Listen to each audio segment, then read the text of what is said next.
Nay? Nay? Nasaan ba si Nanay? Nasaan ba ako? Nanay Amparo? Ano yun?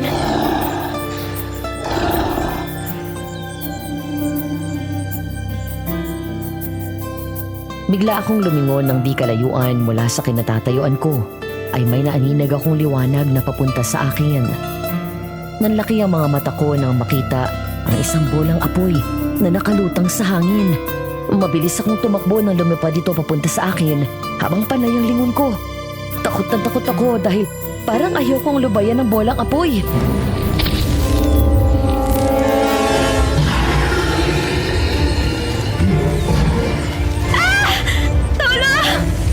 Lord, help me. Malapit na akong abutan ng bolang apoy. Anong gagawin ko? Tulong! Nang muli akong lumingon, doon ako huminto nang makita na nawala ang bolang apoy. Hingal na hingal at pagod na pagod akong napasandal sa puno hanggang sa...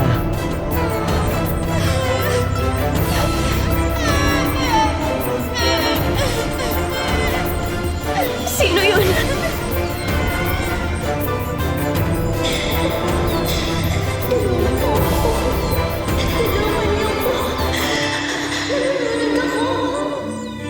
Sino yan? Tulong! Nasaan ka? Tulong!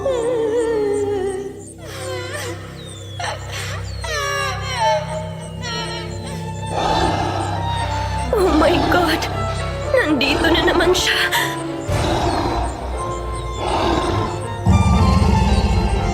Sino ba yan? Huwag ka nga manakot!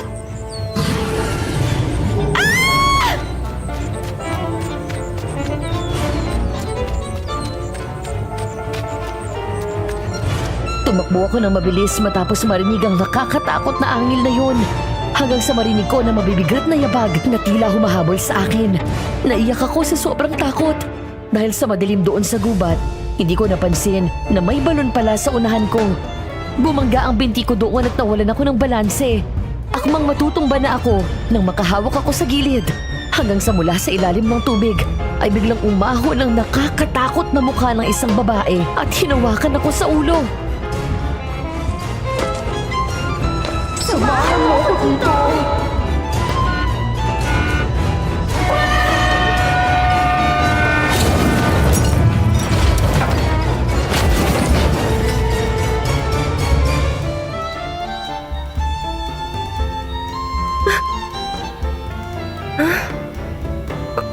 Umaga na. Panaginip lang pala. Ay, nandito na pala ako.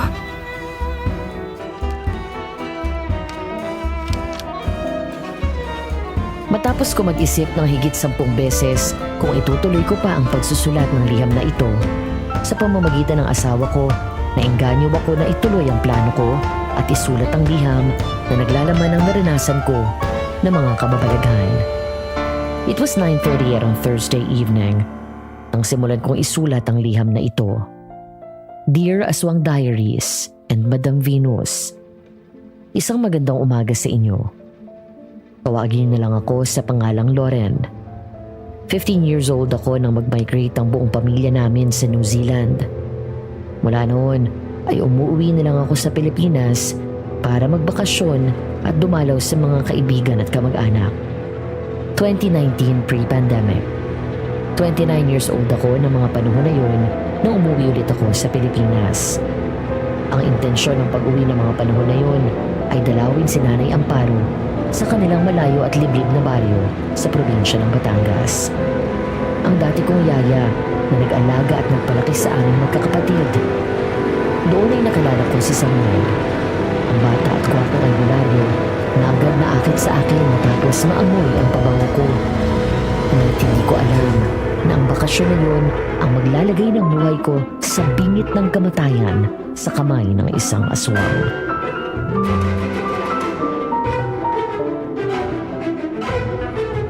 Dito na yata yun. Huminto ang sinasakyan kong kotse sa harapan ng isang bakuran na may magaganda at maraming halaman at puno na namumulaklak. Tiningnan ko ang picture ng bahay na hawak ko. Yun nga ang bahay ni Nanay Amparo. Lumingon ako sa tindahan na nasa gilid ng bahay ni Nanay. May ilang kalalakihan na nakatambay doon. Ngunit may isa sa kanila ang nakakuha ko ng atensyon. Nakatingin ito sa kotseng sinasakyan ko at pinanood ang driver na magbaba ng gamit ko. Thank you po, kuya. Ito yung bayad ko. Ingat po kayo pabalik ng Maynila.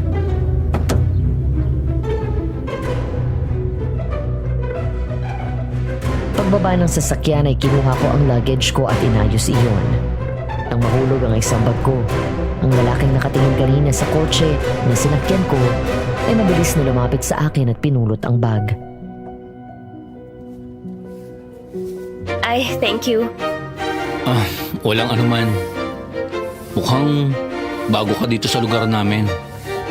Oo, dayo ako dito. May dadalawin kasi sana ako. Sino? Baka kilala ko. Si Nanay Amparo. Ito yung bahay niya, di ba? Nariyan kaya siya? Ay, oo. Nandyan siya. Salamat. Tulungan na kita sa mga gamit. Nako, salamat.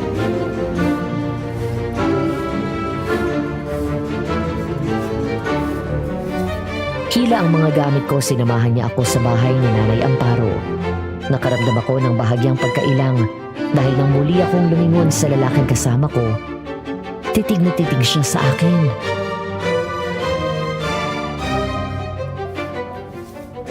Manang? Manang Amparo! May naghahanap po sa inyo. Sino ba yan? Magandang umaga ho. Ano ho bang may paglilingkod ko sa inyo? Marahan akong natawa nang hindi ako nakilala ni Nanay Amparo. Mahigit 14 years na rin mula nang huli kaming nagkita. Kaya naiintindihan ko kung hindi man niya ako nakilala agad. Umiti ako sa kanya nang makalapit siya sa gate.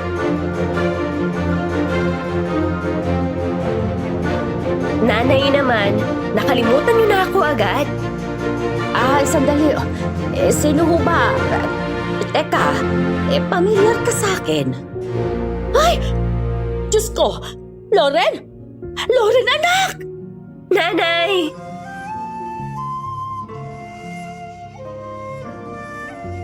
Nagmadali itong lumabas ng gate. Pagkatapos ay mahigpit kaming nagyakap. Dahil sa labis na pagkamis namin sa isa't isa, hindi namin naiwasan na maiyak sa sobrang tuwa. Pagkatapos ay masaya itong hinawakan ako sa magkabilang pisngi at pinaliguan ako ng halik sa buong mukha.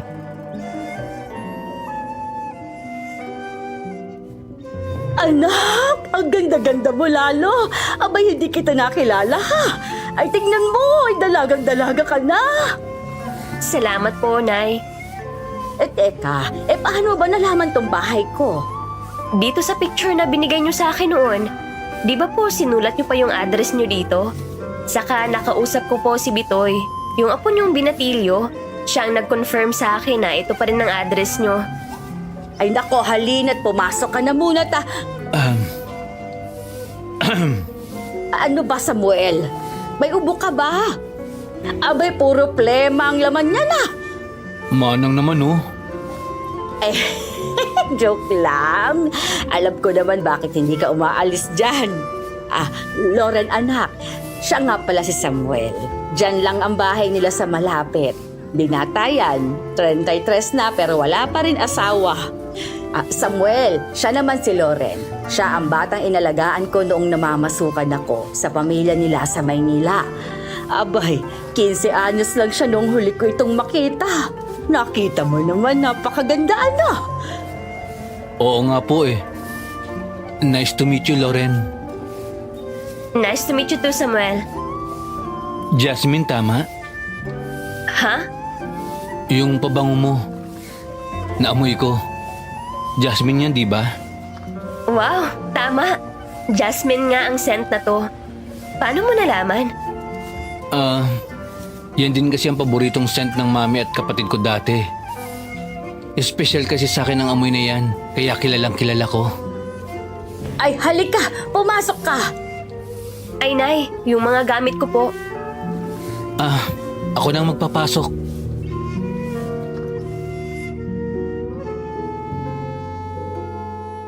Nataranta si Nanay Amparo pagdating sa loob. Nagligpit ito ng kaunti at pinakilala ako sa anak at apo niya na naroon. Habang si Samuel naman ay dinala ang mga gamit ko hanggang sa kwarto sa itaas.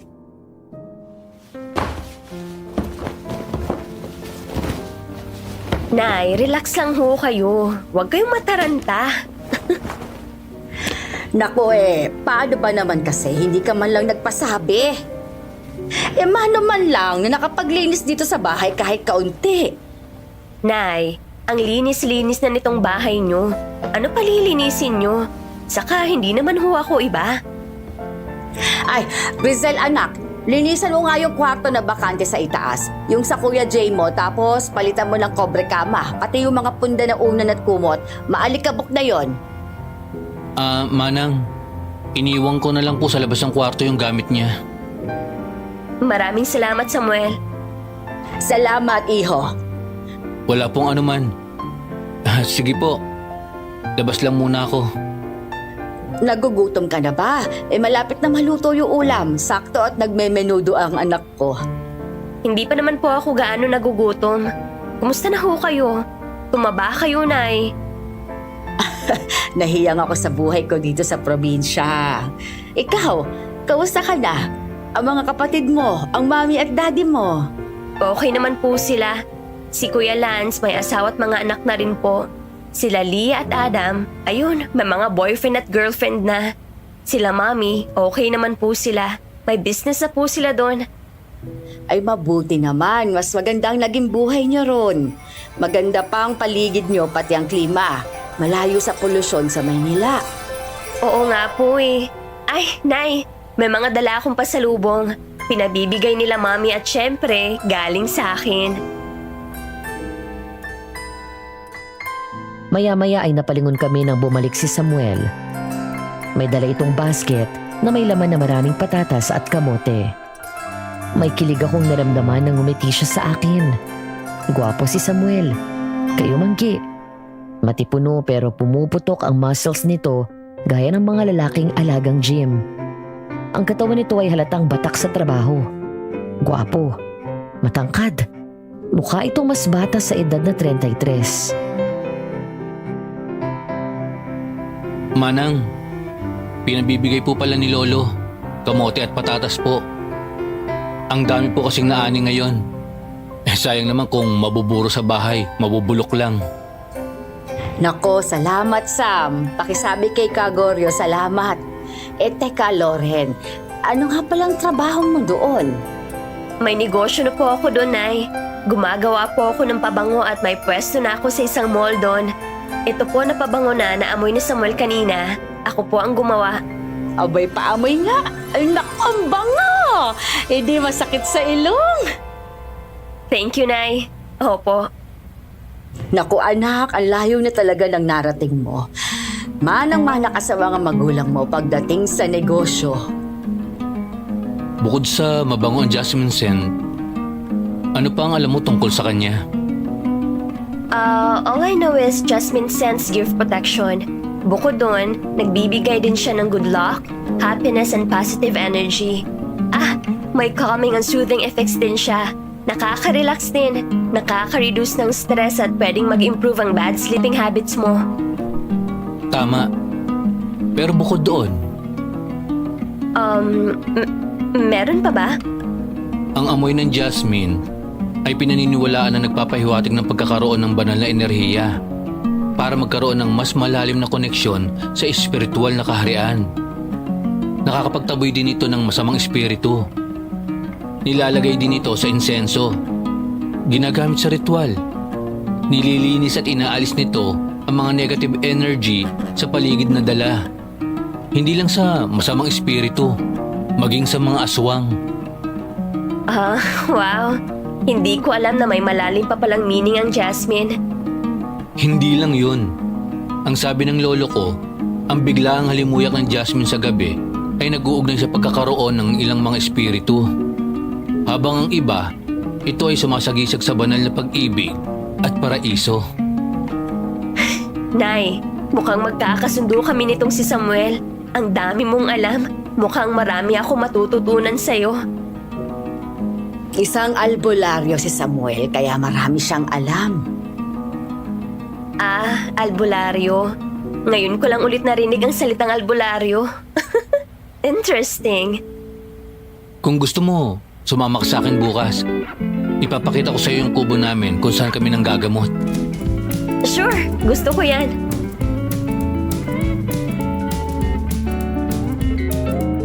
Naging masarap ang tulog ko sa unang gabi ko sa bahay ni Nanay Amparo, Madam Venus. Malamig at presko. Hindi kailangan ng aircon para lang maging komportable ako. Matapos ko mag-ayos, ay lumabas na rin ako ng kwarto. Pababa pa lang ako ng hagdan nang marinig ko na nag-uusap si Nanay Amparo at si Samuel. Ang ganda ni Loren, ano? Ay, umamin ka sa akin. Type mo, ano? Abay, lagi ka nang nakadikit dito sa bahay, ah. Ito yata yung sinasabi nilang pag-ibig sa unang tingin. Ang ganda eh. Tapos, mukhang mabait pa. Hindi lang mukha, mabait talaga yun, pati buong pamilya niya. Maganda na yan noon. Abay, kita mo naman, mas lalong gumanda. Ang puti-puti, para porselanang kutis. Lalo tuloy siyang pumuti sa kulay ng buhok niya, no? Saka po ang ganda ng mata. Parang natutunaw ako kapag nakatingin siya sa akin. Ang ganda ngumiti. Malumanay ang boses. Ang amo ng mukha. Pero ang mas humihila po sa akin papunta sa kanya ay yung amoy niya. Naaalala ko sa kanya si Mama. Naku, bagay kayo. Hayaan mo, ilalakad kita. Manang, sabi niyo yan ha. Pero sinabi niyo na po ba ang mga nangyayari dito? Hindi pa. Eh baka kasi matakot. Hindi naman po siya magagalaw nun. Basta huwag siyang lalabas sa gabi. Delikado. May nakita na naman pong biktima doon sa kabilang sityo. Ay, hindi ko maintindihan kung saan galing na naman ang kampo ng demonyong yan. Ilang taon na tayong nananahimik dito. Pinatay na ng lolo mo ang dating aswang. At heto na naman sila at namiminsala. Hindi ko rin po alam kung saan sila galing. Pero nagtatanong-tanong na po ako. Aswang? Kung kailan namang dumating si Loren, eh saka naman lumabas na naman ang aswang na yan. Huwag po kayong mag-alala, Manang. Tutulungan ko po kayo kay Loren. Ako po ang bahala magbantay sa kanya. Nako, salamat ha. Mabuti na lang at nariyan ka.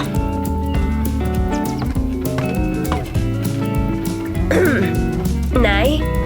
Ay, Loren! Narito ako sa baba. Agad akong ngumiti nang lumingon sa akin si Samuel at sinulubong din ako ng ngiti. Bahagya pa nitong niyuko ang ulo sa akin at parang nahihiyang bumati. Umunti lang din ako sa kanya at nagkunwari na hindi ko narinig ang usapan nila. Magandang umaga, Loren. Magandang umaga rin, Samuel. By the way, pwede ba kitang tawagin na Sam? Oo naman, walang problema. Naamoy ka na naman yung pabango mo. Sorry ah, ang bango kasi talaga. Okay lang. Okay na yun kesa nababahuan ka. Siya nga pala. Nagdala ako ng daing. Ako ang gumawa niyan mismo at nagtimpla. Baka lang magustuhan mo. Wow! Daing! Ang tagal ko nang hindi nakakatikim nito. Salamat ha. Walang anuman. Sige po, Manang. Una na po ako.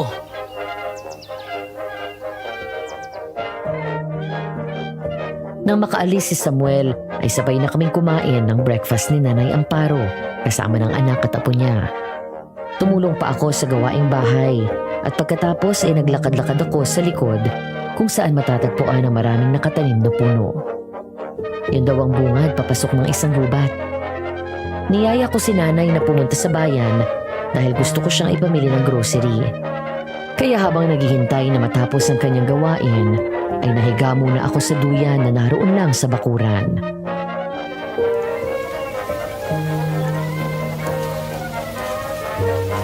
Ang sarap dito. What if dito na lang ako tumira? Habang marahan umuugoy ang duyan, ay hindi ko napigilan ang sarili ko na makaramdam ng antok. Ang mga dahon at mga sanga sa puno ay parang sumasabay sa saliw ng marahang pag-ihip ng malamig na hangin.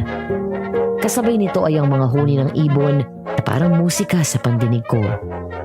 Ilang sandali pa, hindi ko namamalayan na napapapikit na pala ako hanggang sa tuluyan ng nakatulog.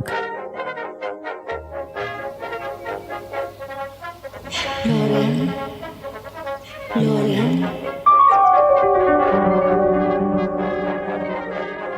Bigla akong naalimpungatan ng marahang dumampi sa tenga ko ang malamig na hangin at marinig ang bulong na yun. Halos napabalikos ako ng bangon, sabay lingon sa paligid. Walang tao maliban sa akin. Hanggang sa kakalingon ko ay may napansin ako na isang balon sa di kalayuan. Lumingon ako sa may pinto nang sumilip doon si nanay. Loren? Loren, maliligo na lang ako sandali pagkatapos ay aalis na tayo. Sige po, Nay. Pagbalik ng tingin ko sa may balon, kumunot ang noo ko nang makita na may babaeng nakatayo malapit sa balon. Nakabestida ito na kulay puti na may disenyo ng mga bulaklak sa laylayan. Lalo akong nagtaka nang kumaway sa akin ang babae. Pero dahil medyo malayo mula sa kinatatayuan ko ang babae, hindi ko masyadong maaninag ang mukha niya. Hanggang sa naglakad ito at nang dumaan siya sa malaking puno, nagtaka ako nang makitang hindi na siya lumabas sa kabilang gilid noon. Saan nagpunta yun? Nang madali akong lumabas doon sa bakuran at nilapitan ang puno kung saan dumaan ang babae. Ganun na lang ang gulat ko nang makarating doon at wala ang babae. Takang-taka ako ng mga sandaling iyon. Nangilabot ako, Madam Venus. Pero natigilan ako nang mapatingin ako sa balon. Pakiramdam ko ay para akong hinihipnotismo nito. Para may humihila sa akin palapit doon. Hanggang sa namalayan ko na lang ang sarili ko na naglalakad palapit.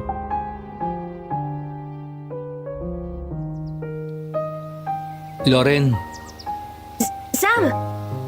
anong ginagawa mo dito? Ha? May tinitingnan lang ako. Yung kasing babae. Hindi ka dapat pumupunta dito. Halika na sa loob. Aalis na kayo mamaya ni Manang. Oo, sige.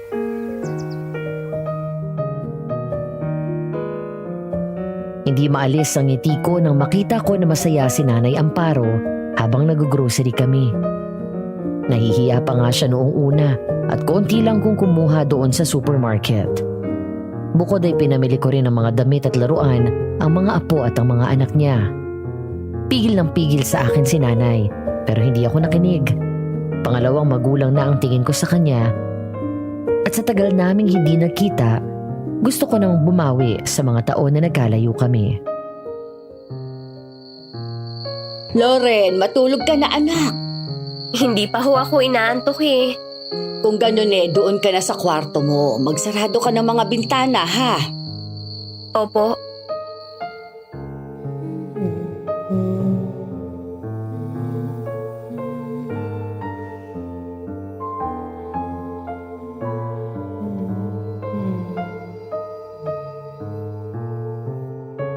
Isasarado ko na lang ang bintana nang natigilan ako at marinig ang isang tinig ng babaeng kumakanta.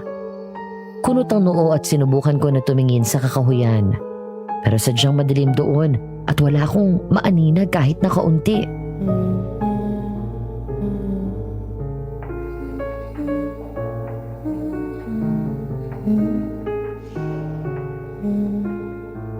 Habang tumatagal na naririnig ko ang tinig ng babaeng kumakanta sa gitna ng kakahuyan, nakakaramdam ako ng pangingilabot. Ang boses niya ay umi-echo sa kakahuyan, parang galing mula sa ilalim ng lupa ang tingin ko. Sino yung kumakanta? 10:00 na ng gabi Loren, may kausap ka?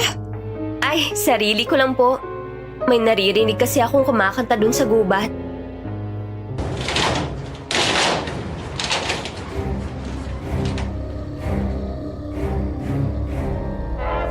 Sabay kaming tumingala ni Nanay Amparo at natahimik nang marinig namin ang mabigat na yabag sa bubong. Nagkatinginan kami ni Nanay nang marinig na parang may naglalakad doon. Ilang sandali pa, muli kaming tumingala nang marinig ang nakakatakot na angel na nagbigay sa akin ng matinding kilabot.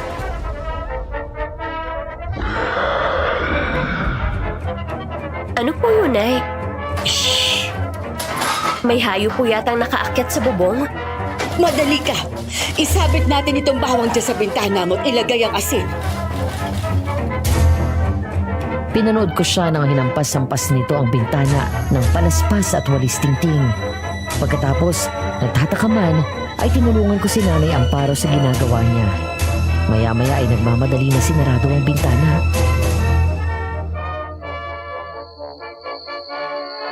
Ano po ba yun?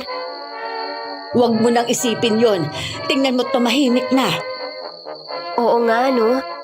Pero nag-enjoy ka ba ngayong araw, Nay? Ay oo naman. Akong nahihiya ang dami mong binili para sa amin. Naku, Nay, wala ho yun. Pamilya na ang tingin ko sa inyo. Hindi po kayo ibang tao sa akin. Nga pala, Nay. Okay din yun si Samuel, no? Mukha siyang mabait. Ay naku, mabait talaga. Napakagalang at matulungin. Isa pa, napakasipag ng batang yan. Sabi niyo po, albularyo siya. Bukod dun, anong trabaho niya? May lupain silang pamilya.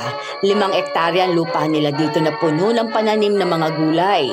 May mga alaga din silang mga baka, baboy at manok. May mga kabayo pa nga. Bukod pa yung palayan nila. Mayaman pala sila. Oo, pero hindi mo mahahalata dahil napakasimpleng manamit. Yung bahay nila simple lang rin. Sila lang naman daw ng lolo niya ang magkasama sa buhay. Sa totoo lang, marami natutulungan yan dito. Karamihan ng kapitbahay namin ay sa farm nila nagtatrabaho. Abay, tapos siya ng kolehiyo. Ano ba yung kurso na business ad? Business administration po? Oo, yan. Saka agriculture. Pero nagmana sa kanyang lolo na albularyo. May puso sa pagtulong sa kapwa. Nasaan ang parents at mga kapatid niya? Maagang naulila sa ama. 6 na taong gulang pa lang si Samuel at 1 taon pa lang ang bunsong kapatid na babae nung pumanaw ito. 15 anyos naman si Samuel nang mamatay sa sakit ng nanay niya. Tapos, 3 taon na ang nakakalipas ng kapatid naman ang pumanaw. Nalunod. Oh my God. Kaya nga, masakit ang mga nangyari sa buhay niya pero hayan at matatag pa rin. Ewan ko rin sa batang yan bakit wala pang asawa. Pero may naging girlfriend dyan dati, si Isay. Maganda, mahinhin, mabait, pala kaibigan. Medyo may edad lang sa kanya ng ilang taon tapos hindi rin nagtagal, naghiwalay sila. Masyado na raw nasasakal si Samuel mula nung wala na siyang naging girlfriend. Sa gwapo niyang yun? Pihikan din yun sa babae. Kahit marami nagkakagusto sa kanya Hindi niya yun sinasamantala. Pero mukhang tinamaan siya sa'yo Nako, sinanay talaga. Wala ka rin namang nobyo. Abay bagay naman kayo Tanong nga yan na tanong sa akin tungkol sa'yo. Naalap ko anong mga hilig mo, mga paborito mo, kung anong gusto mo sa lalaki, kung hanggang kailan ka dito. Well, wala naman masama kung magustuhan niya ako. Ay, mga kabataan talaga. O siya, at matulog ka na.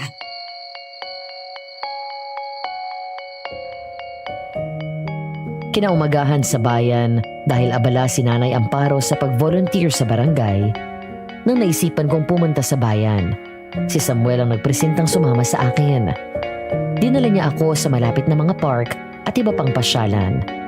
May mga binili rin ako mga damit na pambahay sa nadaanan namin at tiyanggian. Ano? Okay na sa'yo yung mga pambahay na yan? Oo, marami na to. Sinadya ko na hindi magdala ng pambahay dahil makakapal ang tela ng pangbahay ko doon. Lagi kasing malamig sa lugar namin. Saka mamaya, ikaw na naman ang magbayad kapag may nakita ako. Nakakahiya na.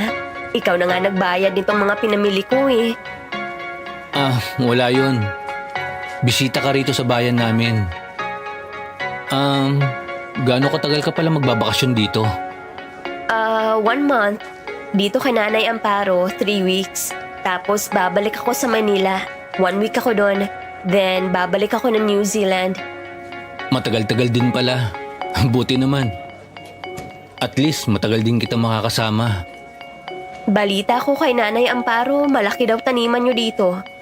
Hindi naman. Sakto lang. Gusto mo ipakita ko sa'yo? Okay lang ba? Oo naman. Basta ikaw. Sasakay tayo ng kabayo. Wow, sige. Hindi pa ako nakakasakay ng kabayo eh. Loren, pwede ba kitang maimbita? Imbita? Saan? Lumabas. Eto, nandito na nga tayo sa labas eh. Hindi yun. Ang ibig kong sabihin, labas as in, kakain sa labas. Manonood ng sine. Ibig mong sabihin, date. Oo, ganun na nga. Sure, kailan? Ha? Talaga? Payag ka? Oo naman. So, kailan nga? Sa Sabado. Alis tayo dito ng mga 4:00 ng hapon. Sure. Hi, Samuel! Napahinto kami sa paglalakad at lumingon nang marinig namin yun. Bumungad sa amin ang isang babaeng maganda, maputi, nakungiti sa amin partikular na kay Samuel. Pero napansin ko rin ang matabang na pakikitungo nito sa babae. Oh, Isay. Mukhang may bisita ka ha. Pinsan mo? Hindi. Bisita ni Manang Amparo. Siya nga pala. Loren, si Isay. Isay, si Loren. Hi, nice to meet you. Ako rin. Wow, Englishera. Galing ka na Amerika? New Zealand. Dati kong yaya si Nanay Amparo. Dinadalaw ko siya kaya ako nandito. Kaya pala mukha kang foreigner. Sige Isay, mauna na kami. Samuel, sandali lang. Birthday ko sa Sabado. Maghahanda ako. Punta ka ha? Pasensya na Isay. May date kami ni Loren sa Sabado eh. Date? Oo. Sige, una na kami. Bye. Agad lumingon sa paligid ang mga mata ko nang makapasok sa kubo ni Sam. Bumungad sa akin ang maraming maliliit na bote. May laman yung mga dahon at sanga. May mga nakataling tuyong sanga ng kung anong puno o halaman. May mga kandila. May mga iba't ibang magagandang bato. Mga medalyon. May tawas din. Baon ng niyog na may 3 mata. At iba't ibang mga dahon. Ilang mga booklet na ang iba ay nakasulat sa Latin. May planggana na may tubig sa mesa at may krus na gawa sa tanso.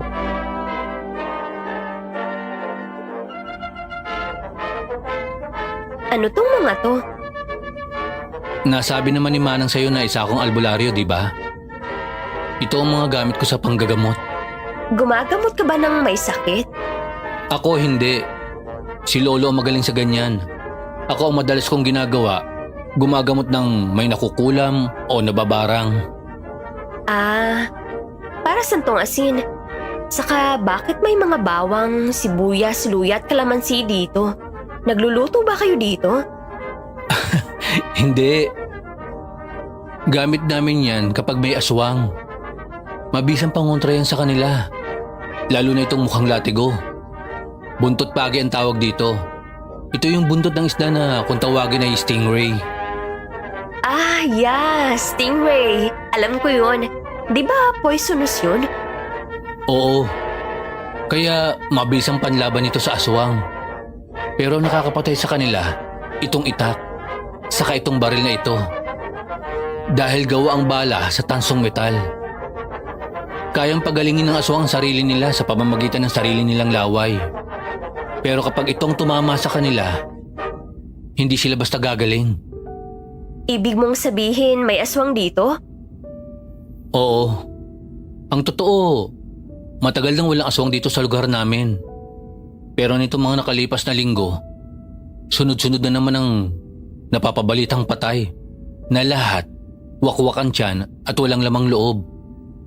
So tama pala ang narinig ko nung nag-uusap kayo isang umaga. Ayaw lang ni Manang na malaman mo dahil nag-aalala siya na baka bigla kang umalis dahil sa takot. Hindi aswang lang yun. Mas malakas ang kapangyarihan ng Diyos. Tama. Oh, Samuel. Mabuti at nandito ka. Ay, Lolo. Si Loren po pala. Yung bisita po ni Manang Amparo. Ah, ikaw palang dalagang bukang bibig nitong apo ko nung isang araw pa. Abay, ang sabi niya may maganda daw bisita si Amparo na mabagong dalaga. Amoy anghel daw. Lolo naman Bakit mo po ako binuking? Paano? Daig mo pa ang namatanda. Abay, lagi kang tulala. At nakatingin ka na lang lagi doon sa bahay ni na Amparo. Ikaw Pasensya ka na. Okay lang. Siya nga pala. May ibibigay ako sa'yo. Mula sa bulsa ay kinuha ko ang isang maliit na bote at binigay ko iyon kay Samuel. Nang amuyin ang laman nito ay namilog ang mga mata niya. Jasmine oil. Pwede mong magamit yan. Nilalagay ko minsan yan sa air purifier at sa tingin ko, magagamit mo yan sa insenso. Oo nga. Thank you. Itatago ko ito. Mukhang nasabi na sa'yo ng apo ko ang tungkol sa ginagawa namin. Ang mabuti pa, ipasyal mo siya doon sa bukid. Opo.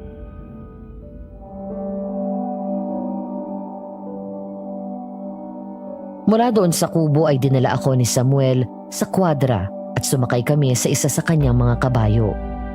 Nasa unahan ako at nasa likod ko siya. Tuwang-tuwa ako sa ganda ng paligid at preskong simoy ng hangin.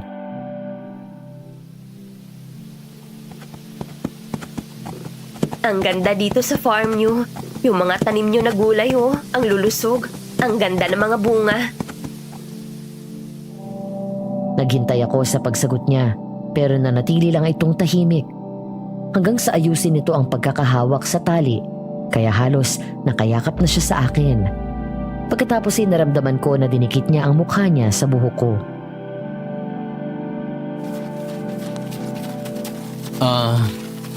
Humihingi ako ng paumanhin sa'yo, Loren.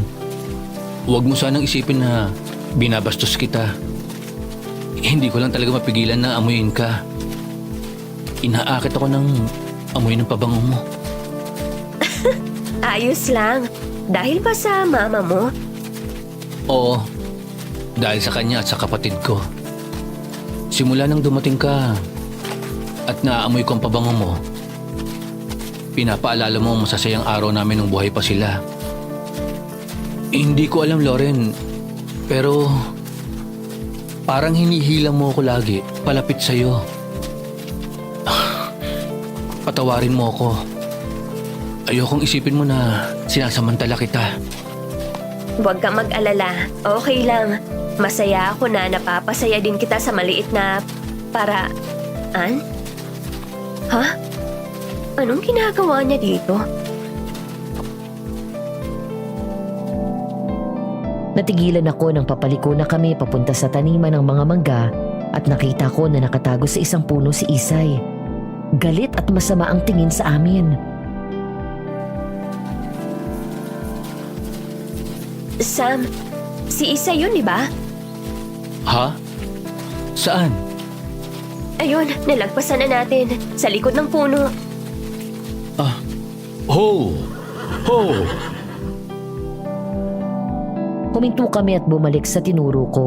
Pero pagdating sa puno kung saan ko nakita si Isay, ay wala na ito. Tumingin ako sa paligid. Pero kahit anino niya, ay parang bulang naglaho. Nasaan na yun? Baka naman namalikbata ka lang. Hindi, sigurado ako. Sinundan pa nga niya tayo ng tingin eh. Nagkatitigan pa kami. Hayaan mo na yon. Kumapit ka dahil... Ha! Ay, huwag mong bilisan, hoy!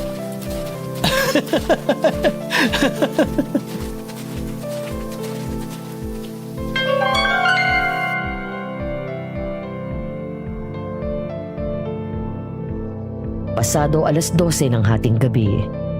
Naghahanda pa lang ako sa pagtulog dahil nalibang ako sa pakikipagkwentuhan sa anak ni Nanay Amparo.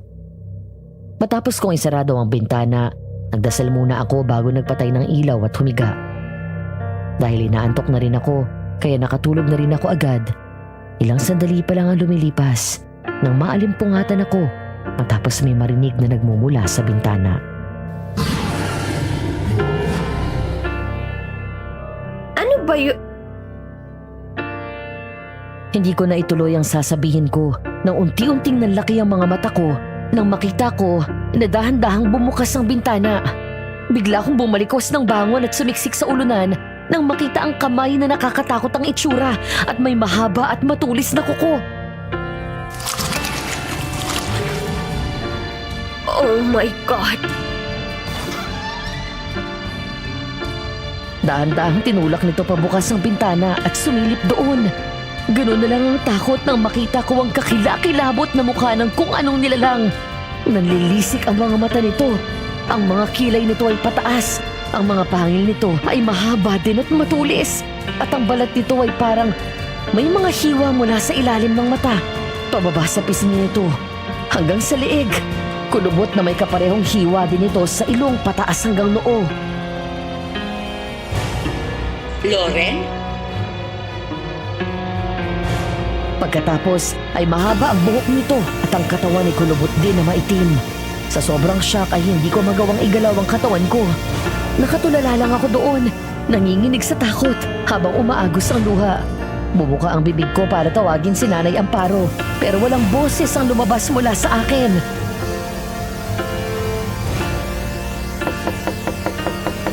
Loren, anak, tulog ka na ba? Naiwan mo sa baba ang Bakit ka ba Ay! Panginoon ko! Aswang! Rizel, tulong! Biglang tinulak ng aswang ang bintana at saka ako tinangkang abutin. Mabilis akong nakatalon pababa ng kama at sumiksik sa kabila. Habang si Nanay Amparo at ang anak nito ay mabilis na pumasok, saka tinulak pa sarado ang sliding window. Dahil doon ay naipit ang kalahati ng katawan ng aswang. Habang ang isang kamay nito ay pilit akong inaabot. Agad naghanap ang mata ko ng magagamit na armas.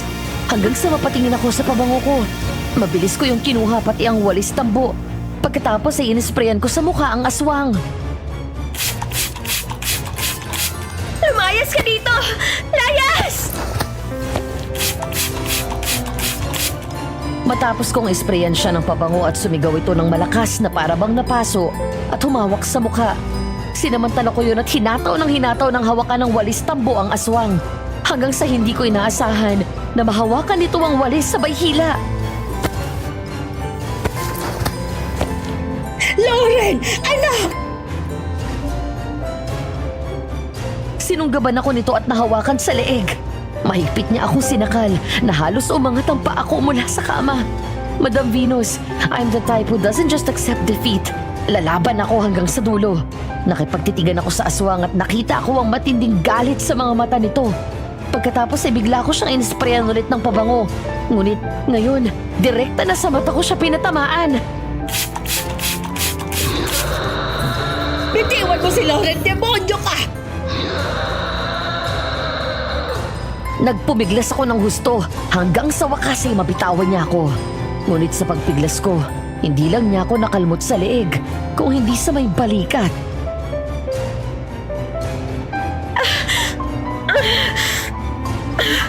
Umalis ka dito! Hindi ko ininda ang sugat ko. Sa halip, buong lakas kong hinataw ng hawakan ng walis tambo ang aswang. Sabay tulak dito palayo sa bintana. Nang mahulog ito sa bintana, ay agad akong sumilip. Tumakbo papasok ng gubat ang aswang na parang walang nangyari.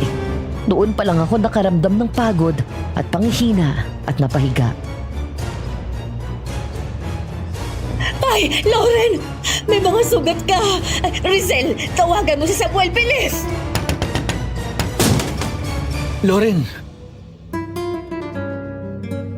Ang kwento sa akin ni Nanay Amparo, halos magiba daw ni Samuel ang pinto pagdating sa bahay.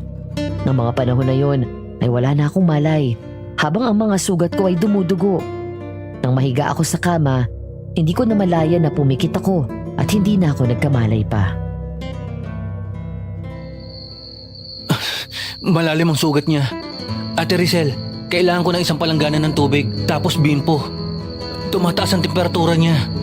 Manang, pakipunasan po yung dugo at yung sugat niya. May kukunin lang po ako sa kubo. Babalik din po ako kaagad.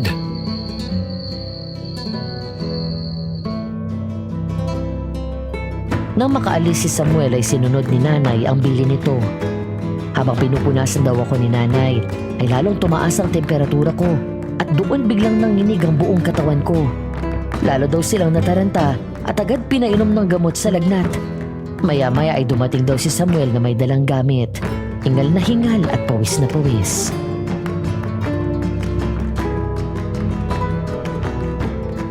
Manang, pakihawakan po siya. Hubarin niyo ang pangitaas niya. Ate Rizel, pakihugasan itong mga dahon ng bayabas.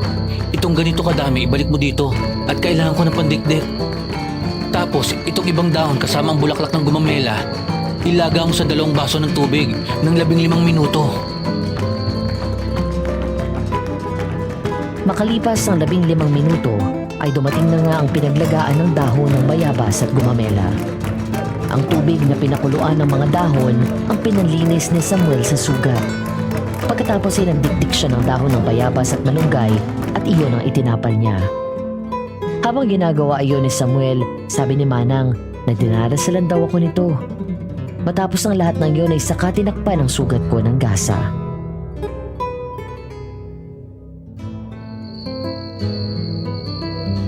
Okay na po siya. Kailangan na lang po nating hintayin na bumaba ang lagnat niya. Malaking tulong po na pinainom niyo siya ng gamot kanina. Magpahinga po kayo, Manang. Ako na po ang bahala sa kanya. Salamat po.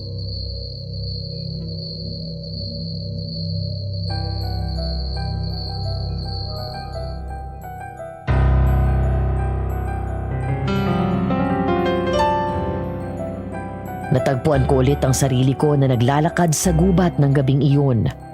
Halos wala akong makita sa sobrang dilim ng paligid. Ang tangi ko lang naririnig ay ang mga kuliglig at ang mga natatakpan ko na tuyong dahon. Hanggang sa may naaninag akong liwanag, ang bolang apoy. Muli na naman itong nagpakita sa akin habang nakalutang sa hangin. Nang lumipad dito palayo, para akong nahipnotismo at sinundan ito. Makalipas ang ilang saglit na paglalakad, natanaw ko ang bahay ni Nanay Amparo. Pero bago pa ako makarating doon,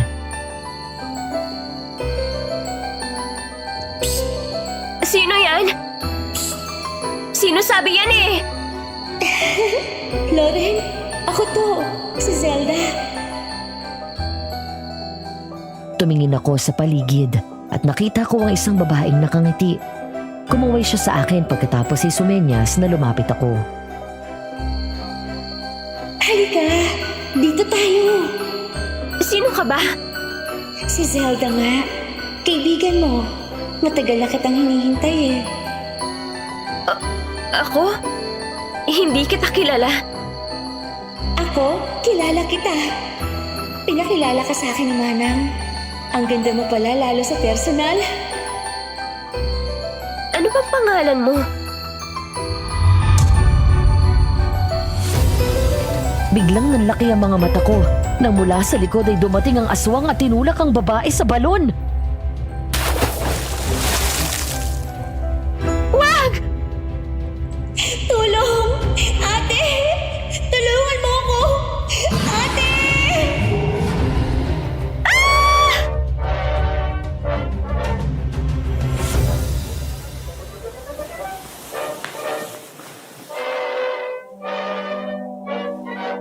Hingal na bigla akong dumilat.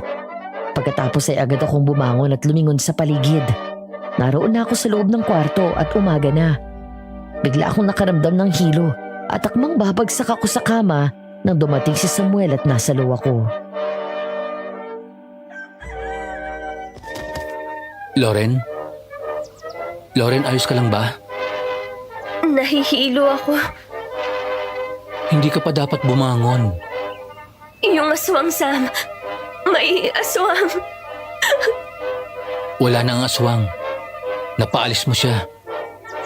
Ikaw ang nagligtas kay Manang Amparo at sa buong pamilya niya. Natakot ako. Pero nagawa mo pa rin makalaban. Pinahanga mo kami. Maingat akong hiniga sa kama ni Samuel. Pagkatapos ay kinuha ang bimpon na nahulog mula sa noo ko kanina. Matapos ang pagsalakay ng aswang, ang tanging naalala ko lang ay nahiga ako sa kama matapos makaramdam ng panghihina. Anong nangyari? Nilagnat ka ng mataas. Umabot sa 40 ang lagnat mo, kaya nanginginig ka. Hinabol ng taong bayan ng aswang kagabi, pero hindi nila naabutan.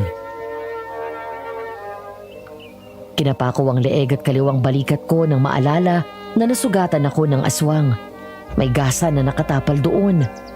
Napalingon ako kay Sam nang hawakan niya ang noo ko. Bumaba na ang lagnat mo. Ikaw bang gumamot ng sugat ko? Oo. Hindi mo alam kung gaanong takot ang naramdaman ko nang sabihin sa akin ni Ate Rizel ang nangyari sa'yo. Kaya pala, hindi ako mapakali kagabi at gustong-gusto kitang puntahan. Hindi ba ako magiging aswang? Ang napapanood ko sa mga movies, nagiging aswang daw kapag nasusugatan ka ng aswang. Hindi ganun yun. Kapag kinagat ka, pwede ka maging aswang. Dahil ang laway nila, yun ang parang nagsisilbing kamandag. Kapag pumasok ang laway ng aswang sa katawan mo, posible na maging aswang ka kapag hindi naagapan. Pero syempre, dahil aswang siya, at kuko pa rin ang aswang ang nakasugat sa'yo, nagkaroon ng impeksyon sa sugat mo. Mabilis mag-react sa katawan ng tao ang virus na dala nila. Salamat sa pagligtas mo sa akin, Sam. Wala yon. Ang mahalaga, nasa mabuti ka ng kalagayan. Mamaya, lalagyan ko na ng mga pangontra dyan sa bintana mo. Oo nga pala. Naglinis kasi kami kahapon ng umaga dito sa kwarto kaya inalis muna namin yung mga bawang na sinabit ni nanay. Nakalimutan na namin ibalik. Yung ilalagay ko mamaya, wag na wag nyo nang tatanggalin. Opo.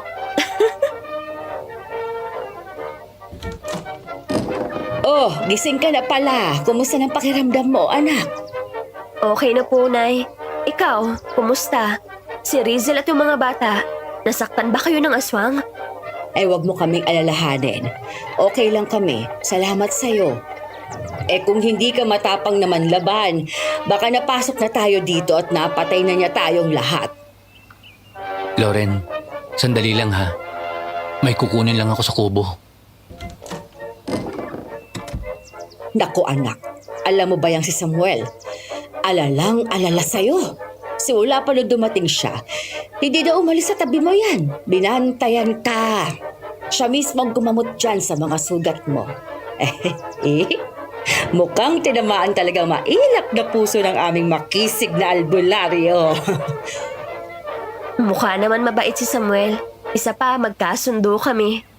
Ay nako, baka hindi ka na pauwiin yan at pakasalan ka kaagad. Si nanay talaga, oh. O siya, magpahinga ka na riyan. Mag-aakit na lang ako ng pagkain mo. Salamat po, Nay.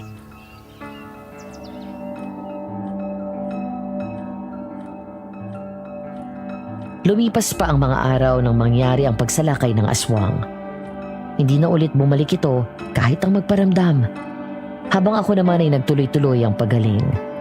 Isang umaga habang naroon ako sa bakuran, huminto ang isang tricycle at bumaba doon si Nanay Amparo.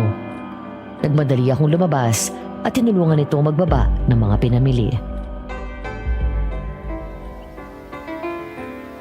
Nay, ang dami naman ito. Hindi niyo sinabi na ganito karami ang bibilhin niyo. E di sana sinamahan ko kayo. Ayos lang anak, hindi naman ako nagbitbit lahat niyan. Kasama ko si Samuel. Sinamahan niya ako mamalengke. Hinatid pa nga ako sa sakayan ng tricycle. Mabuti naman ho. Teka, ang gaganda naman itong mga bulaklak na to. Para sa'yo yan, pinabibigay ni Samuel. May pupuntahan daw sila ng lolo niya kaya hindi siya makakadaan dito. Pero mamaya daw kapag nakauwi siya, daanan ka niya. Salamat, Nay. Loren! Sabay kaming napalingon ni Nanay Amparo nang marinig ang boses na tumawag sa pangalan ko.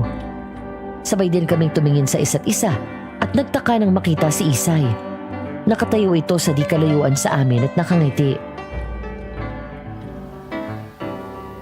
Ay, magandang umaga po, Aling Amparo. Magandang umaga naman. Rizel, pumarinig ka nga dito at tulungan mo ako dito sa mga pinamili ko. Loren, doon lang ako sa loob ha. Sige po.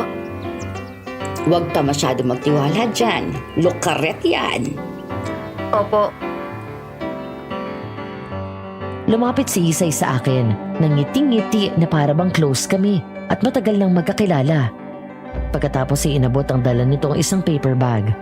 Pagsilip ko doon, may 2 Tupperware.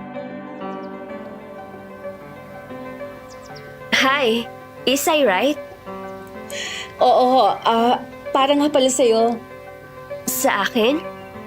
Oo, nagluto kasi ako ng bopis at papaitan kanina. Medyo naparami kaya naisip ko bigyan ka. Thanks. Ang thoughtful mo naman. Gusto ko sana makipagkaibigan. Kung okay lang sa'yo. Okay lang siguro. Ikaw, hindi ka ba awkward? I know you're Samuel's ex. Kayo na ba?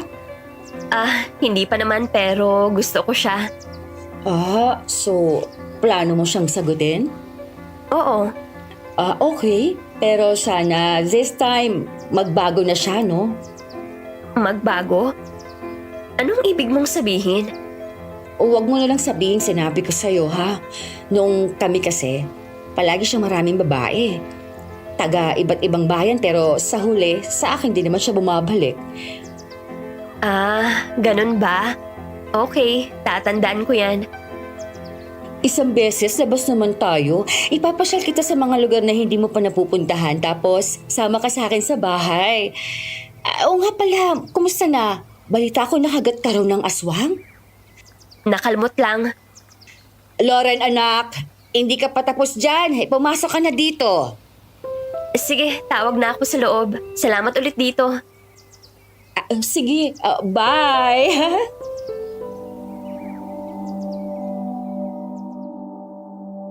Habang naglalakad ako papasok, ay panay ang lingon ko sa kanya. May kung anong kilabot akong naramdaman nang mahuli ko na titig siya sa akin. Bago ako pumasok ng bahay, ay muli akong lumingon pero wala na agad doon si Isay. What a weirdo. Sinaktan ka ba niya? Hindi naman po pero ang weird niya. Bakit? Ano sabi sa'yo? Gusto daw makipagkaibigan at kung ano-anong tinatanong. Kung kami na daw ba kung bala ko ba daw sagutin si Samuel. Mag-ingat daw ko dahil babaero siya. Ewan ko. Nararamdaman ko na sinusubukan niya na i-intimidate ako. Hindi ko alam kung anong gusto niyang palabasin eh. Kahit daw maraming babae si Samuel, sa huli, sa kanya pa rin bumabalik. Naku, huwag kang magtiwala sa babaeng yan. Kilala yan dito na lahat ng babaeng madidikit sa pangalan ni Samuel. Makalipas sa ilang araw, may nangyayaring masama. Kaya itong isa naman, para wala nang mapahamak, umiiwas na rin sa mga babae. Ngayon na nga lang nagka-interes yan sa babae ulit. Mula nang makilala ka. Kaya ngayon, alam na ni Isay ang tungkol sa'yo. Mag-iingat ka riyan. Okay po. Ano ba yung binigay niya sa'yo? Bupis at papaitan daw. Hindi naman po ako kumakain nun. Nahiya lang ako na hindi tanggapin. Naku, huwag mong kakainin yan. Baka mamaya kung anong inilagay ng babaeng yun akin na. At itatapon ko.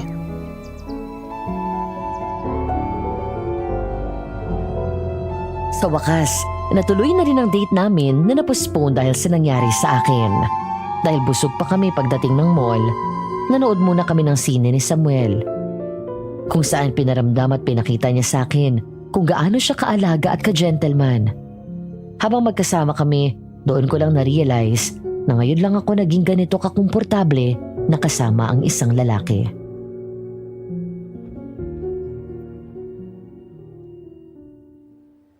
Nag-enjoy ka ba sa pinanood natin? Oo, ang galing mong pumili ng movie. Ang ganda. Ano? Tara, kain na tayo. Sige, ginutom ako kakatawa. Habang naglalakad kami papunta sa restaurant, napalingon ako ng mahagip ng mata ko, di kalayuan si Isay. Nakatayo sa gitna ng karamihan ng tao, pero ang tingin nito ay nakasunod sa amin. Sam, si Isay oh. Nasaan? Ayun, sa banda ron. Hayaan mo siya. Huwag na huwag kang lalapit dyan o makikipag-usap. Yun nga din ang bili ni nanay sa akin. Halika na. Sabay pa ulit kaming lumingon kay Isay na nakatingin pa rin sa amin. Inawakan ni Samuel ang kamay ko, saka hinila palayo, hanggang sa makita ko na lang din si Isay na umalis. Pagdating sa restaurant habang naghihintay sa order namin, ay doon ako nagtanong kay Samuel tungkol sa ex nito. Gaano kayo katagal ni Isay bago kayo nag-break? 9 months. Bakit kayo naghiwalay? Dahil nagiging obsessed na siya. Kahit saan ako pumunta, sumusunod siya. Wala sa lugar ang pagsiselos. Kahit sinong kausap kong babae, pinagsisilosan, inaaway. Nasakal ako kaya hiniwalayan ko. 3 taon na mula nung makipaghiwalay ako. Minahal mo ba? Mas matanda siya sa'yo, di ba? In fairness, sa ganda niya, hindi halata na mas may edad siya sa'yo. Oo. At minahal ko rin naman siya. Pero aaminin ko na hindi ganun katindi ang naramdaman ko noon. Hindi rin naman ako tumitingin sa edad. Sa totoo lang, lumapit na siya sa akin nung isang araw. Pinuntahan niya ako sa bahay tapos binigyan ako ng bupis at papaitan. Hindi pinakain ni nanay sa akin, baka daw kung ano ang nilagay. May history daw yun na sinasaktan yung mga babaeng napapalapit sa'yo. Totoo. Kaya nga, umiiwas ako sa mga babae mula noon. Ayoko nang may mapahamak dahil sa akin. Buti sinunod mo si Manang. Huwag na huwag kang kakain ng kahit anong pagkain na ibibigay niya sa'yo. Sabi pa ni Isay, marami ka daw naging babae noong kayo pa. Pero sa kanya ka pa rin bumabalik. Huwag kang maniniwala doon. Hindi ako babaero at marunong ako makontento. Huwag na nga natin pag-usapan yun. Baka masira pang araw natin. Akin na lang yung kamay mo. Bakit? Basta. Natawa ako nang hawakan nito yun at inamoy ang pulso ko. Kahit sa loob ng sinehan ay nakahawak siya palagi sa kamay ko at amoy ng amoy sa akin. Ang bango talaga, Loren. Paano kapag umalis ka na? Mamimiss kita. At itong amoy mo. Iiwan ko sa'yo pabango ko. Tapos mag-uusap naman tayo online eh. Hindi ako mahilig sa social media. Hindi ko nga halos nabubuksan yung account ko. Pero para sa'yo, gagamitin ko. Sabi mo yan ah.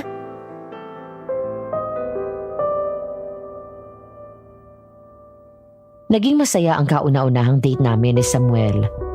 Dahil limitado lang ang pamamalagi ko doon, nagkasundo kami nito na mas madalas lalabas at sasamahan niya ako sa Maynila sa isang linggo ko na pamamalagi doon at siya rin ang maghahatid sa akin sa airport. Ang buong akala ko ay matatapos ang araw namin ng masaya. Pasado 9:00 ng gabi. Sasakay na kami ng kotse nito at pauwi na.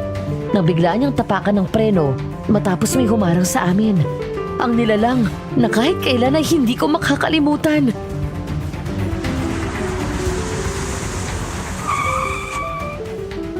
Ang aswang! Anong gagawin natin?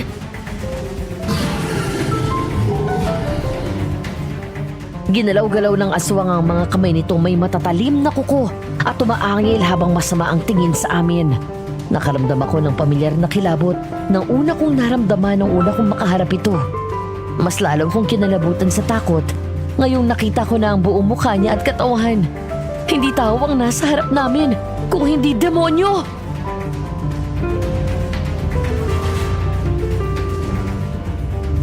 Kumapit ka ng mabuti. Bibilis ang kontakbo nitong sasakyan.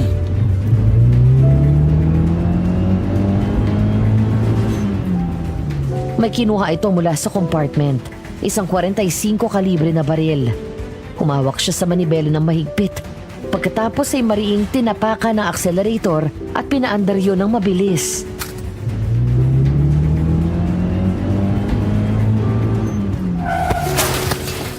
Malakas na binangga ni Samuel ang aswang. Pagkatapos ay hindi kami huminto at nagpatuloy sa pagtakbo. Hanggang sa may marinig na lang kami na malakas na tunog mula sa bubong ng kotse.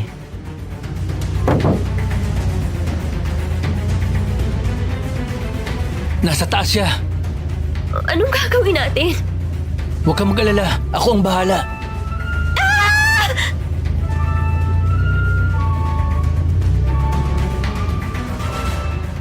Biglang gumewang ang takbo namin nang basagin ng aswang ang salamin ng bintana ng kotse at hinablot sa damit si Samuel.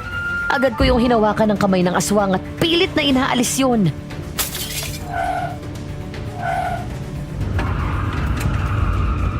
Nang maalala ko ang pabango ko, ay agad kong inalis ang seatbelt at nisprayan ko ang mukha ng aswang.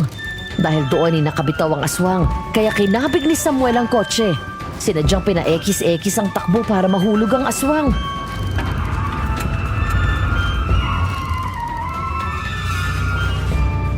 Samuel! Yung aswang!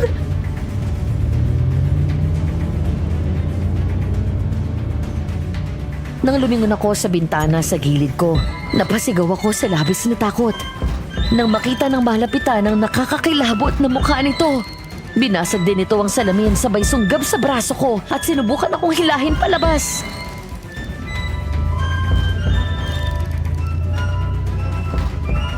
Loren, tungo!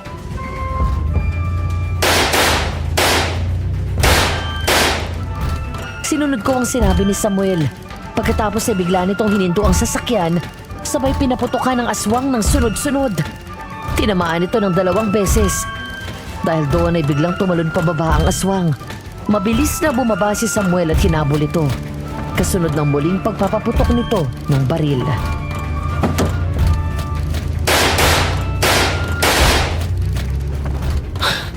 Nakatakas! Halika na!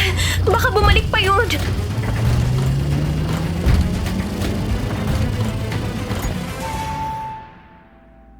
Sa kabila ng mga nangyari ay hindi namin hinayaan ni Samuel na masira ang gabi namin.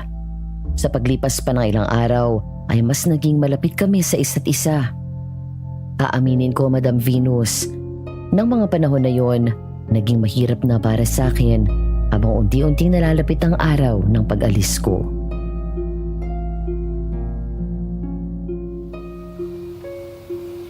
Nay, okay na po ba to? Oo, tama na yung ganyang kadami.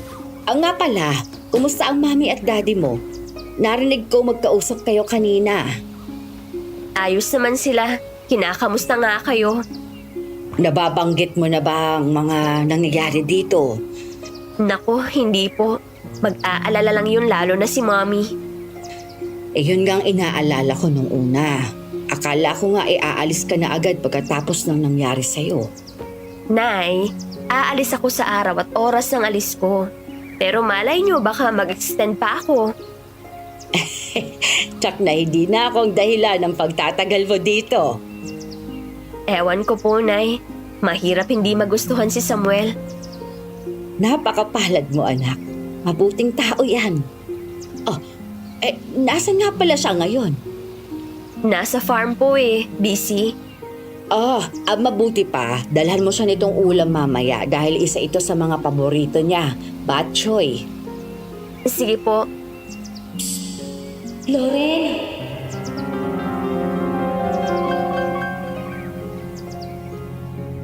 Napalingon ako sa labas ng pinto.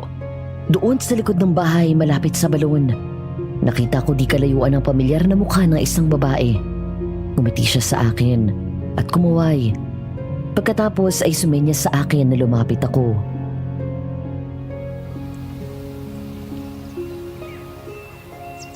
Halika dito, Loren. Lapit ka. Ang pinagtataka ko, kahit na malayo ito sa akin, naririnig ko ng malakas at malinaw ang boses niya at bumubulong na parang malapit lang siya sa akin. Lumingon ako kay Nanay Amparo. Sasabihin ko dapat ang nakita ko, pero bigla itong lumabas dahil may dumating na kumari nito. Parang may magnet na humihila sa akin at natagpuan ko na lang ang sarili kong tulala at naglalakad palapit sa babae. Hay, sa wakas. Lumapit ka na rin. Ang tagal na kitang hinihintay Sino ka? Kilala ba kita? Sa panaginip ko palagi kitang nakikita. Ako si Zelda. Matagal na kitang kilala. Noon pa man pinapakita na sa akin ni Manang Amparo ang picture mo. Nagandahan ako sa'yo at alam ko magiging mabuting magkaibigan tayo. Bakit palagi kang nandito? Dito na kasi ako nakatira. Uy, secret lang muna natin na nagkakausap tayo ha. Huwag mong sasabihin kay Manang at Kuya Samuel. Sige. Ang bango. Jasmine scent. Yan din ang paborito kong pabango dati. Paborito ko rin to. Mahilig ako sa amoy ng mga bulaklak kaya Flora Perfumes ang naisip ko na gawing negosyo. Ito ang bestseller ko. Ang galing mo naman. Kaya siguro naakit si Kuya Samuel sa'yo. Kapatid ka ni Samuel? Oo, May buhay pa pala siyang kapatid? may tao. Mag-iingat ka sa kanya.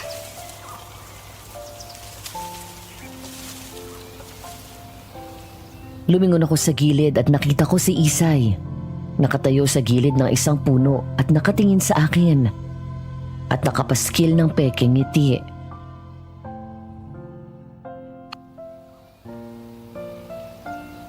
Hi, Loren! Napadaan ka? Wala dito sa Samuel. Alam ko, May kailangan ka? mangangamusta lang. Okay naman. Masaya dahil sa date namin ni Samuel. Nakita mo kami, di ba? Sinusundan mo kami palagi kahit saan kami pumunta. Ay, hindi siya mapupunta sa'yo, Loren. Mapapahamak ka lang. Says who? You? Bakit? Gagawin mo rin ba sa akin ang ginawa mo sa ibang babaeng napalapit kay Samuel? Hindi ka niya mahal. Ako dapat ang nagsasabi sa niyan, di ba? Sa bagay. Alam mo na siguro yun. Ayaw mo lang tanggapin. Mahal niya ako. Marami na akong sinakripisyo para sa kanya. Sinabi ba ni Sam na gawin mo yun para sa kanya? Wala kang alam, Loren. Hindi ka ba nahihiya? Sinasabi mo sa akin yan na narito ang kapatid ni Samuel? Sino? Kapatid ni Samuel? Oo, si Zelda.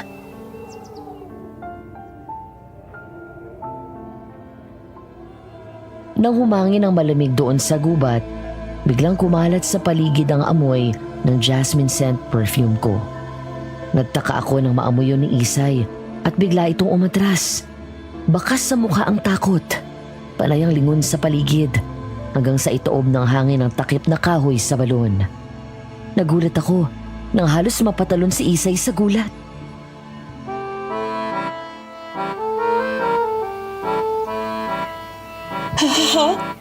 Hindi. Hindi! Wala ka na! Matagal ka na patay! Bakit tumakbo yun? Kilala mo ba siya?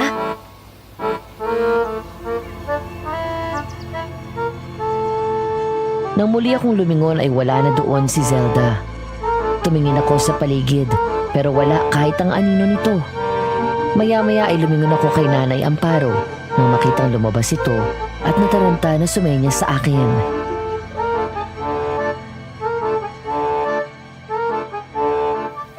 Loren, pumarinig ka! Lumayo ka dyan sa balon, bilis! Hindi ba't sinabihan ka na ni Samuel na huwag kang lalapit dyan? Tinawag po kasi ako ni... Ay, luto na ang ulam. Sige na, dalhan mo na si Samuel. Dinagdagan ko na para sa inyong dalawa. Opo.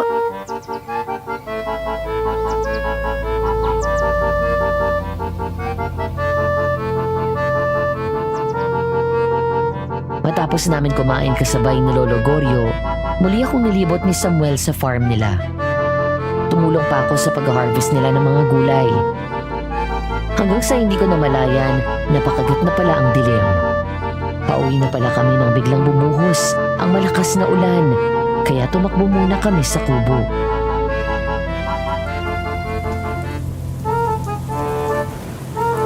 Biglang-bigla naman ang buhos ng ulan. Oo nga eh. Nabasa ka ba? Hindi naman, ayos lang. Ah, siya nga pala. May ipapakita ako sa'yo.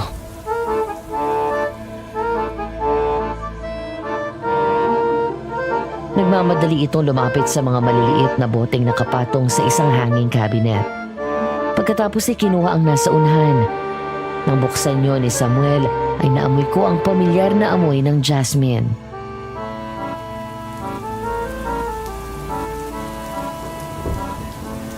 Ang bango naman. Langis ito na mabisa sa panggagamot. Ginawa ko ito at hinaluan ko ng ibinigay mo sa akin na jasmine oil. Inurasyonan ko ito ng ilang gabi, kaya sigurado mabisa ito. Madaling maghihilom ang sugat mo. Talaga? Try mo nga sa akin yung langis na gawa mo.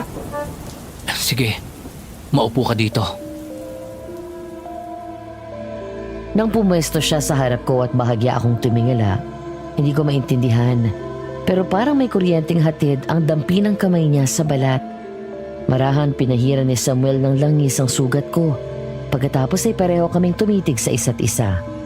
Ang lakas ng kabog ng dibdib ko, Madam Venus. Para kong aatakihin sa puso.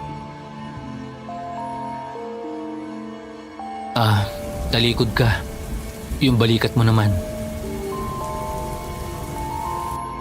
Tumalikod ako mula sa kanya at binuksan isa-isa ang butones ng short sleeves polo na suot ko. Pagkatapos ay binaba ko ang damit ko at nilabas ang kaliwang balikat ko. Bahagya pa akong napakislot nang maramdaman ko ang dampi ng kamay niya matapos na nitong pahirin ng langis ang sugat ko. Maya-maya ay nilapit nito ang sarili sa akin at mula sa likod ay bigla akong niyakap nito.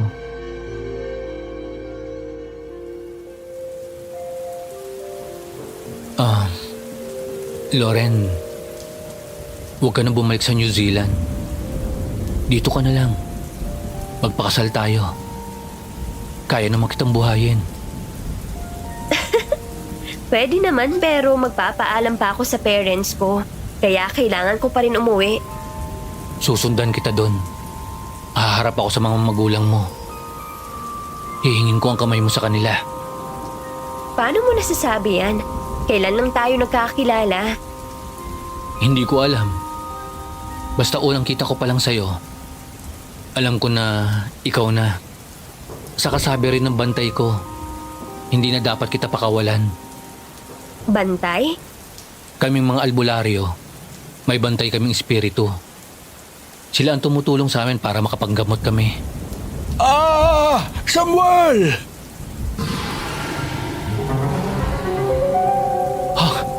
Si Lolo ko yun ah. Lolo! Halos sabay kaming napalingon ni Samuel nang marinig ang malakas na sigaw ng kanyang lolo.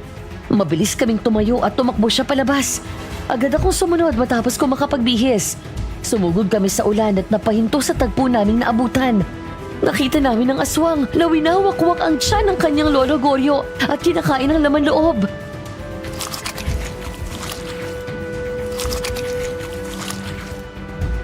Apo!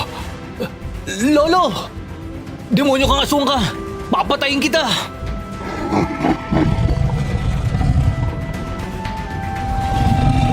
Galit na galit habang lumuluha na kinuha ni Samuel ang baril sa kubo. Pagkatapos ay agad pinaputokan ng aswang na mabilis tumakbo papasok sa gubat. Ako naman ay agad dinaluhan si Lolo Goryo. Butas ang tiyan nito at labas ang mga laman loob. Humihinga pa rin ngunit alam ko na hindi na rin siya magtatagal.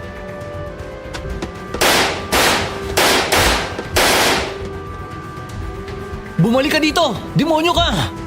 Ako ang harapin mo! Lolo, tatawag na ho kami ng tulong. Sandali na lang po. Huwag mong iiwan si Samuel. Opo. Lolo, nagpatawag na ako ng tulong. Apo, bumalik siya. Buhay siya. Kung kinakailangan na patayin ko siya uli, gagawin ko. Ibalik mo ang katahimikan dito sa bayan natin. Opo, Mahal kita, Apo. mahal ko rin po kayo. Lolo Goryo! Lolo!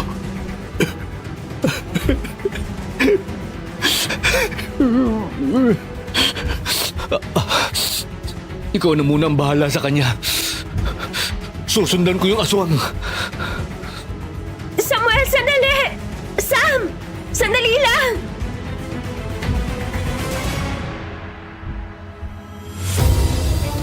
Hindi nagpaawat si Samuel. Inuha niya ang sibat at itak, pati ang buntot pagi. Pagkatapos ay pumunta sa direksyon na pinuntahan ng aswang. Nang mga sandaling iyon ay hindi ko alam ang uunahin ko, Madam Venus.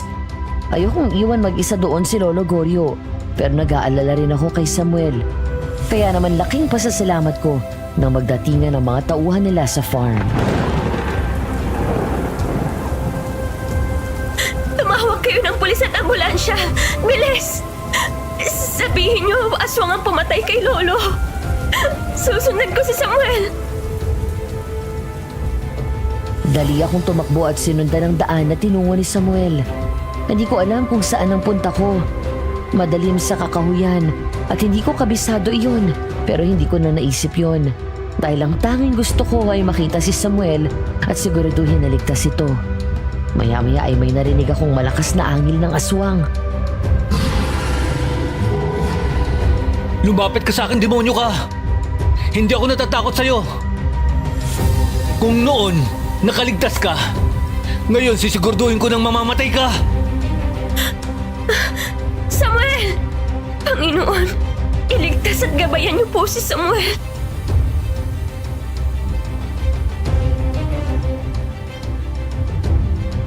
Sumugod ang aswang kay Samuel, pero nagawang tumungo nito at mag-slide sa ilalim. Salamat sa maputik na daan. Pagkatapos ay agad niya hiniwa ang likod ng aswang at saksakin sa likod nito, sabay hilak at hagupit ng buntot pagi.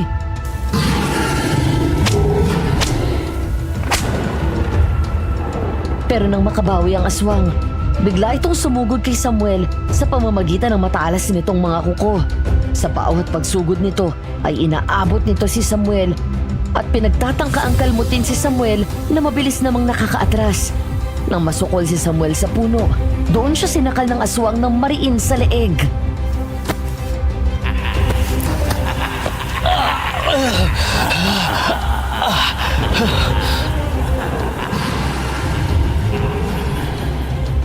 Nabitawan nito ang itak at buntot pagi. Agad akong kumilos sa tumingin sa paligid. Nang makita ko ang sibat, kinuha ko yun. At agad na sinaksak ito sa likod ng aswang. Umangil ng malakas ang aswang at nabitawan nito si Samuel.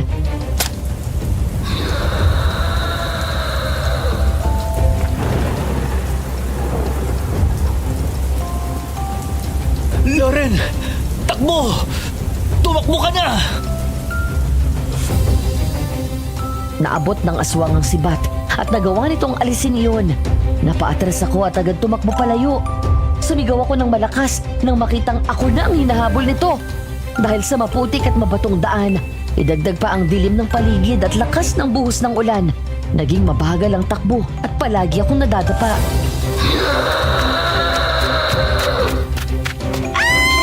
Loren! Wag!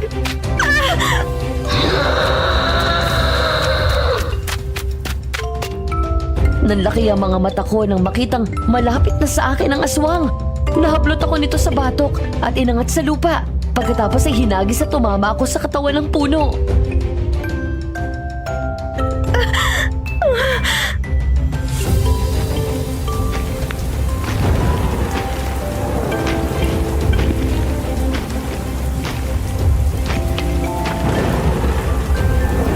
Malapit ka nang matapos!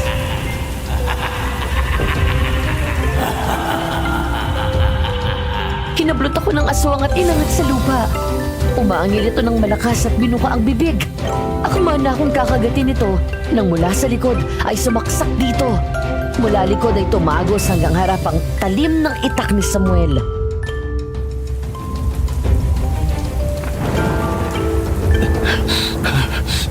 Pinatay mo na ang lolo ko.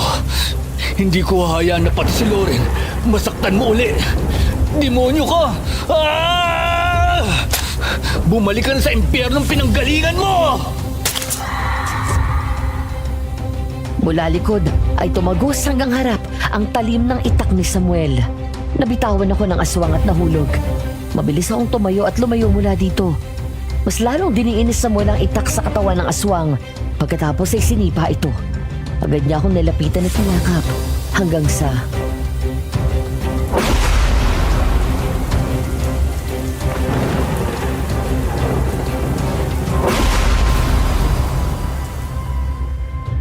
Nagulat na lang kami nang biglang tamaan ng kidlat ang aswang. Hindi lang isang beses, kung hindi dalawa.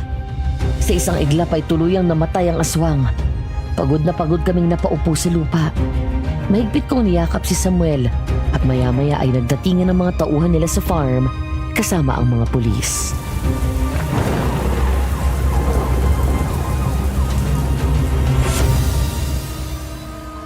Lumipas ang mga araw na ilibing na si Lolo Goryo. Dahil sa nangyari, ay nagdesisyon ako na mag-extend ng 3 linggo bago bumalik sa New Zealand. Hindi ko kaya na umalis at iwan si Samuel na nasa estado ng pagluluksa. Sa nalalabi kong araw doon, halos hindi na humiwalay sa akin si Samuel. Madalas itong doon nakikitulog kay Nanay Amparo. Hanggang sa lumapit na nung lumapit ang araw ng pag-alis ko at hindi maitago ni Samuel ang lungkot.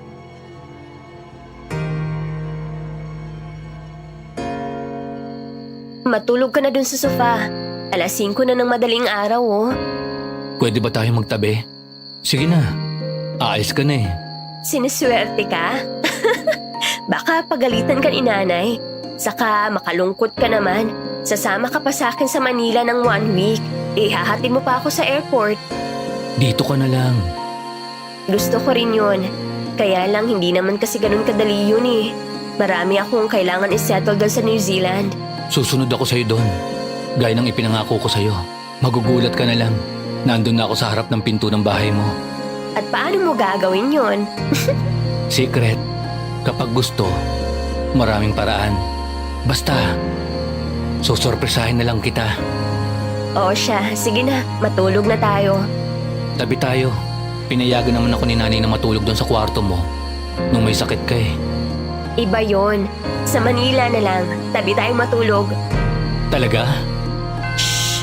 Baka pagalitan tayo ni nanay. Mamimiss ko itong amoy mo. Gabi-gabi ako maglalagay nitong pabango mo sa unan ko. Para pakiramdam ko, katabi kita palagi. Sige na, matulog ka na. Magbabanyo lang ako.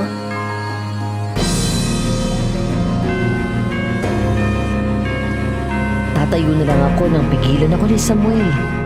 Nang lumingon ako ay bigla akong sinalubong nito ng halik sa labi. Nagulat naman ako, pero agad akong nakabawi. Tumugon ako sa halik niya at yumakap sa kanyang leeg. Mahal kita, Loren. Sa maikling panahon na kasama kita, napamahal ka na sa akin ng sobra. Dati, hindi ako naniniwala sa pwede ka ma-inlove ng ganito kabilis. Totoo pala yun. Pinahanga mo ako sa tapang mo. Salamat sa pagliligtas mo sa buhay ko. Isa pa, yung pabango mo talaga ang punot dulo ng lahat. Ako rin, Sam. Mahal din kita.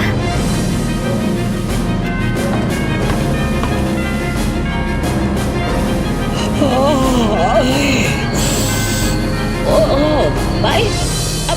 Bakit kasing pa kayo dalawa? Nag-uusap lang po. Sinasamantala ko po na nandito pa bago ako iwan. Ay, kayo talaga, Umakyat na kayong dalawa at matulog na. 5:00 pasado na, Talaga po? Pwede ko matulog sa taas?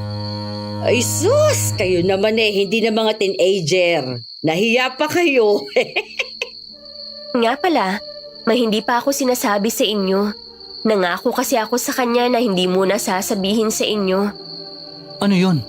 Nakilala ko na yung isa mo pang kapatid na babae, si Zelda. Ha? Sino? Yung isang kapatid mo, si Zelda? Si Zelda? Si Zelda po. Yung babaeng palagi kong napapanaginipan. Napapanaginipan mo siya? Kailan pa? Bakit hindi mo sinasabi? Nakakalimutan ko po yung panaginip ko kapag nagigising ako. Pero nagsimula akong managinip tungkol sa kanya ilang araw bago ako umuwi ng Pilipinas. Hanggang itong nakalipas na araw.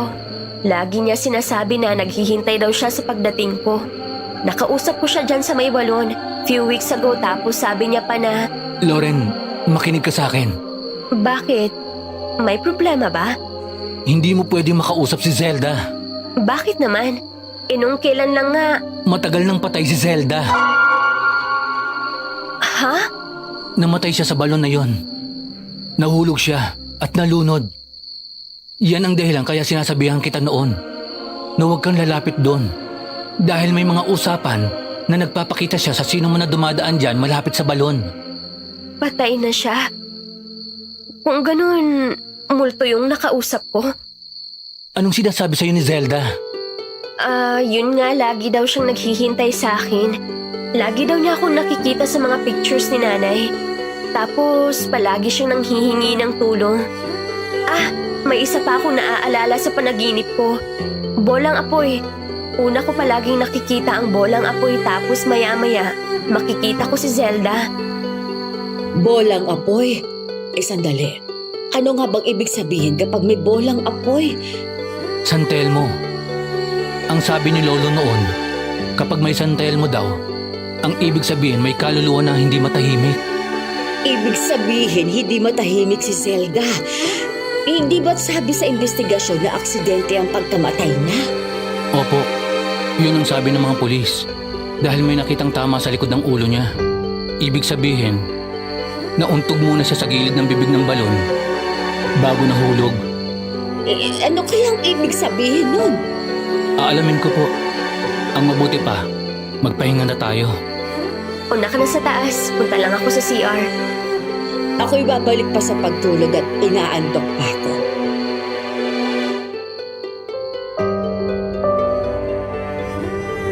Nang makalabas ako ng banyo ay naabutan ko na wala na akong kasama sa baba. Papunta na ako sa hagdan nang mula sa bintana ay may naninig akong liwanag mula sa labas. Para akong nahipnotismo nang makita kong mula doon ang San Telmo. Bigla nang nawala sa sarili at binuksan ang pinto papunta sa likod. Saka diretsong lumabas. Mula sa San Telmo ay narinig ko ang boses ni Zelda.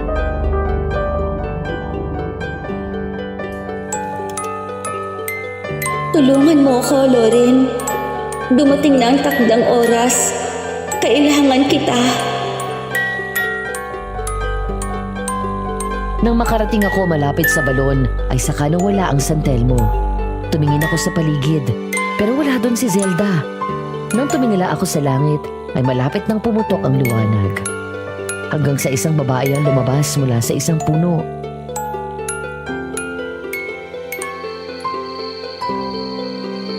Isay, anong ginagawa mo dito? Madaling araw na nandito ka pa rin? Wala kang pakialam. Wala ka bang ibang gagawin kung hindi ang sundan at magbantay kay Sam? Hindi ka ba natutulog? Hindi ka ba naaawa sa sarili mo? Mukha ka ng tanga sa ginagawa mo. Hindi si Sam ang pakay ko dito. Ikaw. Ikaw talagang inaabangan kong lumabas.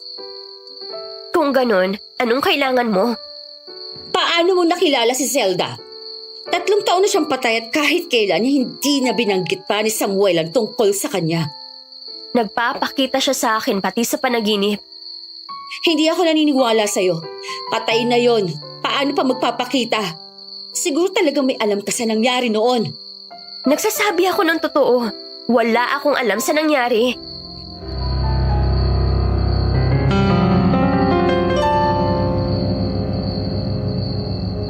Pinatay niya ako, Loren. Siya ang pumatay sa akin. Siya ang pumatay sa akin. Si Isay ang pumatay sa akin. Naririnig ko si Zelda at galit na galit siya sa'yo. Ikaw ang pumatay kay Zelda. Sinasabi na nga ba't may alam ka? Sino nagsabi sa'yo niyan, ha? Sino? Sigurado ako, walang tao noong mga panahon na yon.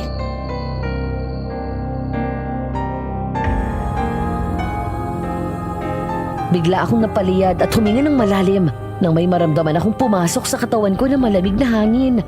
Kasunod nito ay sumakit bigla ang ulo ko kaya napahawak ako doon. Nanginig ang mga kamay ko nang makita ang nangyari sa balon na yon. Kahit wala akong alam tungkol sa mga espiritu, naramdaman ko na may ibang kaluluwa na nasa loob ng katawan ko.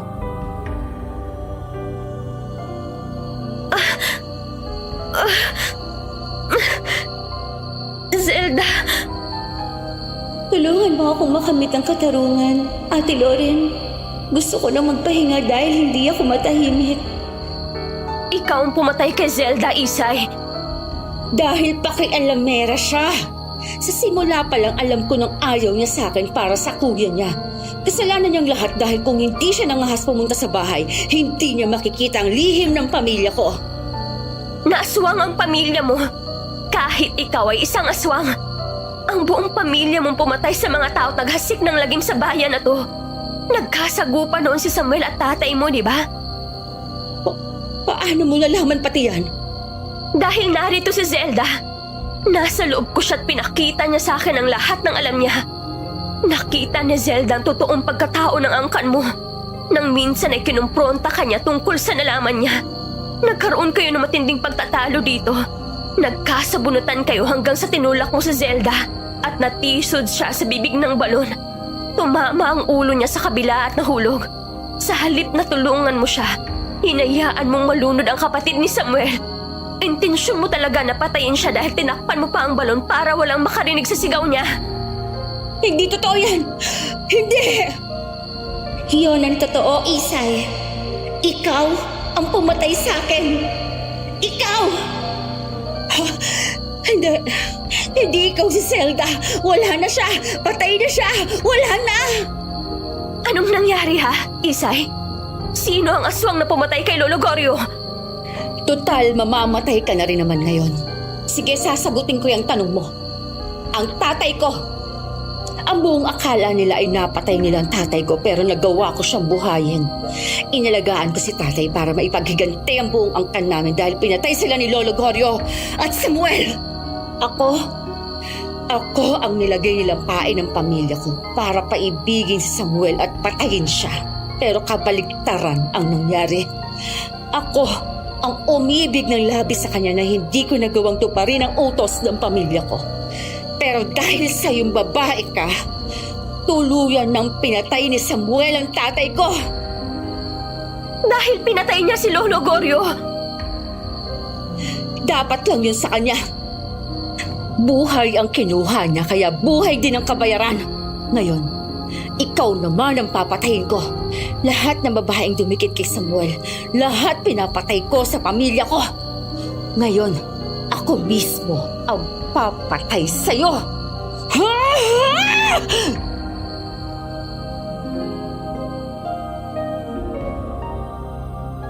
Napaatras ako nang maglabas ng kutsilyo si Isay at sugurin ako.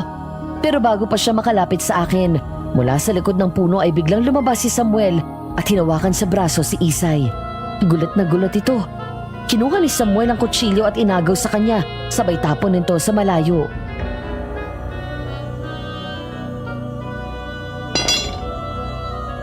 Aswang na laktaw. Yun ang tawag sa inyong mga miyembro ng pamilya ng aswang na hindi nagbabago ng anyo at hindi kumakain ng tao. Samuel, magpapaliwanag ako. Gusto mong malaman ng totoo kung bakit kita hiniwalayan? Dahil nalaman ko na aswang ang pamilya mo. Samuel? At hindi ko masikmura na maging parte ng pamilyang pumapatay at kumakain ng mga tao sa bayan na ito. Kinamumuhian kita. Ikaw at 10 ng angkan mong demonyo. Hindi ako demonyo. Hindi ako aswang. Oo nga, hindi ka nga aswang. Pero mas masahol ka pa sa aswang. Dahil ikaw, naturingan kang tao pero nagawa mong pagtakpan ng krimen ng pamilya mo. Nagawa mong pumatay ng inosenteng tao, maitago lang ang kung anong klaseng hayop ang angkan mo.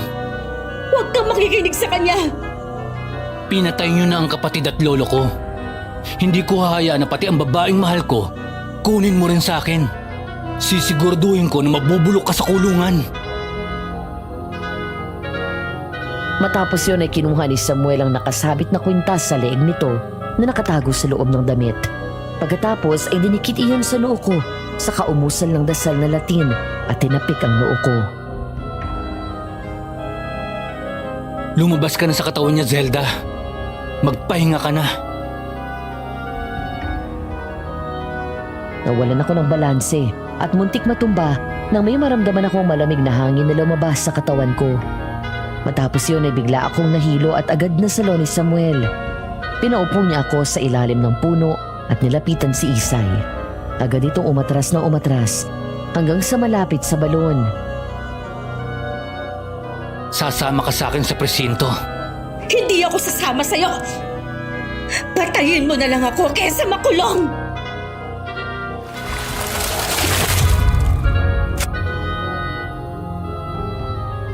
Bigla akong napatayo sa gulat at lumapit kay Samuel sa sunod naming nasaksihan.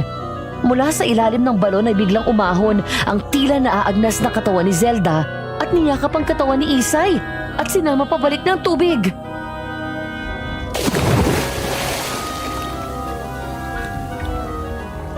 Samahan mo ko dito, Isay.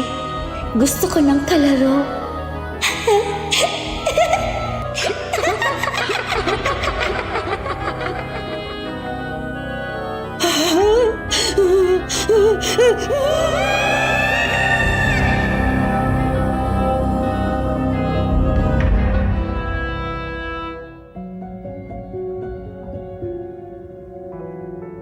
Namatay si Isay sa pagkakalunod. Mula noon ay hindi na nagpakita si Zelda sa akin kahit nasa panaginip. Ayon kay nanay, kaya daw siguro sa akin nagpapakita ang kapatid ni Samuel ay dahil noong buhay pa ito ay palagi daw niya akong kinikwento dito. Bukod doon, ay ang amoy ng jasmine na siyang paborito ding amoy ni Zelda ang naging common denominator namin. Nang umalis ako ng Batangas ay sumama sa akin si Samuel at hinatid ako sa Maynila. 4 na araw pa akong nanatili doon bago ang araw ng flight ko. Sa 4 na araw na magkasama kami sa Maynila, sinulit naming 2 hanggang sa dumating na nga ang araw ng pag-alis ko. Oh, akala ko ba sabi mo kagabi sa akin huwag akong iiyak? Ikaw naman ngayon ang umiiyak. Ayokong umalis eh. Ikaw na rin ang nagsabi, may chat naman, may video call pa. Mag-iingat ka palagi ha. Sila Nanay Amparo, ikaw nang bahala sa kanya. Huwag mo kaming alalahanin. Ako na ang bahala sa lahat. Sige na, baka malate ka pa sa flight mo. I love you so much, Sam. I love you so much too. Hintayin mo ako doon. Susundan kita. Okay. Mag-ingat ka sa biyahe ha. Ingatan mo ang kilos mo. At itong tiyan mo pagdating mo doon. Baka mamaya in 2 to 3 weeks, may baby na tayo. Ikaw kasi, hindi mo ako tinigilan. Para hindi mo ako makalimutan. At bumalik ka sa akin. Babalik ako dito. Promise. Babalikan kita. Bubuo tayo ng pamilya. Ikaw, ako, at ang magiging anak natin. Madam Vino, sino bang mag-aakala na ang simpleng bakasyon lang dapat ay magiging daan para makatulong ako na makamit ng kapatid ni Samuel ang hustisya. Marami akong natutunan sa mga naranasan ko sa mga aswang. Nadiskubre ko ang tapang na hindi ko alam ay meron ako. Dahil doon ay mas naging higit ang pananalig ko sa Diyos. Pinutunayan na rin sa akin ang pangyayaring iyon na lahat ng kasalanan ay may katapat na parusa. At false alarm, hindi ako nabuntis pagkatapos kong umalis ng Pilipinas. Tinupad ni Samuel ang sinabi niya. Matapos ang long-distance relationship namin ng 9 na buwan, nagulat na lang ako nang bigla siyang dumating sa perfume shop ko sa New Zealand. Pumarap siya sa mga magulang ko, nagpakilala, at hiningi niya na ang permiso na pakasalan ako. Nanatili siya doon ng 1 buwan. Pero 3 araw bago ang flight niya sa Pilipinas, biglang nag-lockdown dahil sa COVID. Dahil doon ay nagsama kaming 2. Maraming naging pagsubok, away-bati, lambingan. Gaya ng ayaw nito nagpupunta ng ospital kapag nagkakasakit dahil sanay siya na gamutin ang sarili gamit ang mga halamang gamot niya. Hanggang sa doon na rin kami sa New Zealand nagpakasal. Nang muling buksan ang mga airports, doon pa lang siya nakauwi sa Pilipinas. Hindi nagtagal ay sumunod na rin ako at dito na nga kami sa farm sa Batangas na nirahan, kung saan kami bumuo ng isang maliit na pamilya. Hanggang dito na lang at sana'y nagustuhan ninyo ang nakakatakot ngunit nakakakilig na kwento ko. Maraming salamat po. Nagmamahal, Loren.